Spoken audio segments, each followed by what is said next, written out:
ഇത് കോഴിയെന്നൊന്നും വിളിച്ചാൽ പറ്റില്ല എന്നാണ് എനിക്ക് തോന്നുന്നത്. ഇതൊന്നും കോഴി എന്നുള്ള ആ ഒരു കാറ്റഗറിയിലൊന്നും പെടുത്തേണ്ട ഒരു കാര്യമൊന്നുമല്ല. രാഹുൽ മാങ്കൂട്ടത്തിൽ ഒരു വലിയ സ്നേഹത്തിന്റെ കട നടത്തുകയാണ്. അതിൽ ആ കടയിലേക്ക് ഒരാളെ മാത്രമല്ല കയറ്റുന്നത്, ഒരുപാട് പേരെ ഒരേ സമയം അയാൾ കയറ്റിയതാണ് അയാൾക്ക് വന്നിട്ടുള്ള വലിയ പാകപ്പിഴ. അതൊരു പക്ഷേ എന്തെങ്കിലും തരത്തിലുള്ള അയാളുടെ ഒരു വൈകൃതമാകാം, അല്ലെങ്കിൽ അവന്തികയോടൊന്നും ഇങ്ങനെ സംസാരിക്കില്ലല്ലോ. അപ്പോൾ ചില ആളുകളോട് തുടർച്ചയായി ഈ വർഷങ്ങളോളം ഇങ്ങനെയുള്ള ഒരു ബന്ധം സൂക്ഷിക്കുന്നു, ചിലരെ കൃത്യമായി ട്രാപ്പിൽ പെടുത്തുന്നു. ലൈക്ക് എ പ്രെഡേറ്റർ, ഒരു വേട്ടക്കാരനെ പോലെ ഇയാൾ ഹണ്ട് നടത്തുകയാണ്. ഇയാളുടെ ഉദ്ദേശം എന്ന് പറയുന്നത് ലൈംഗികത മാത്രമാണ്.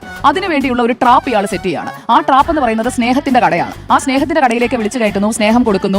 അതിനുശേഷം ഈ ട്രാപ്പിലേക്ക് പെട്ടുപോകുന്ന പെൺകുട്ടികൾക്ക് തിരിച്ചു പോകാൻ കഴിയാത്ത ഒരു സാഹചര്യം ഉണ്ടാകുന്നു. ഞാൻ ഗർഭചിത്രത്തിന് നിർബന്ധിച്ചു എന്നുള്ളതിൽ ആ കുട്ടിയുടെ പരാതി വന്നിട്ടില്ലല്ലോ. അപ്പോൾ പരാതി വരാതെ അത് സെറ്റിൽ ചെയ്യാൻ എനിക്കറിയാം, അല്ലെങ്കിൽ എന്റെ കൂടെയുള്ള എന്നെ സംരക്ഷിക്കുന്ന ആളുകൾക്ക് അറിയാം. ആ ഒരു പൂർണ്ണ ബോധ്യമുള്ള ആളുകൾക്ക് അങ്ങനെ സംസാരിക്കാൻ സാധിക്കുകയുള്ളൂ. അതുകൊണ്ട് ഇത് കോഴിയെന്നൊന്നും വിളിച്ചാൽ പറ്റില്ല എന്നാണ് എനിക്ക് തോന്നുന്നത്. ഇതൊന്നും കോഴി എന്നുള്ള ആ ഒരു കാറ്റഗറിയിലൊന്നും പെടുത്തേണ്ട ഒരു കാര്യമൊന്നുമല്ല. കോഴി അവല്ല, ഗിരിരാജൻ കോഴി എന്ന് പോലും വിളിക്കാൻ പറ്റില്ല. കോഴിയൊന്നും അങ്ങനെ നമ്മൾ വെറും കോഴിയാക്കി നമ്മൾ, അല്ലെങ്കിൽ ഒരു കോഴിത്തരമാക്കി ഇതിനെ നമ്മൾ കളയാൻ പാടില്ല. ഇതെന്ന് പറയുന്നത് ഇതൊരു ക്രൈമാണ്, ഒരു ക്രിമിനൽ മൈൻഡ് സെറ്റ് ഉള്ള ഒരു മനുഷ്യൻ ചെയ്യുന്ന ഒരു കാര്യമായിട്ടാണ് എനിക്ക് തോന്നിയത്.